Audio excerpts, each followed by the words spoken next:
নমস্কার, চলে আসলাম মঙ্গলবারের আবার সন্ধেবেলার একটা মিনি ভ্লগ নিয়ে। তো সন্ধেবেলায় একটু বেরিয়েছিলাম দুজনে কিছু খাবো বলে।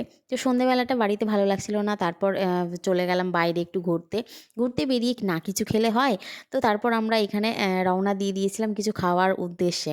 তো সেখানে আমরা পল্লীশ্রীর মাঠে গিয়েছিলাম কুকুরুকুতে কিছু খাবো বলে। বাট সেখানে পছন্দ হয়নি বলে আমরা তারপরে চলে আসি পল্লীশ্রীর মাঠে, যে চিকেন চপ ঘুগনিটা ফেমাস। হ্যাঁ, হ্যাঁ, হ্যাঁ, বুঝতে পেরেছি তোমাদের সবার ট্রাই করা হয়ে গেছে, বাট আমার ট্রাই হয়নি। তাই জন্য আমি এখানে চলে গেছি এটা খেতে। বেশ ভালো লাগলো, সুন্দর লাগলো। তারপর আমরা রওনা দিয়ে দিই। আর রওনা দিয়ে রাস্তায় দেখতে পাচ্ছ কত ভিড়। প্রচুর ফলমূল, সবজি অনেক কিছুই এই রাস্তায় বিক্রি হয়।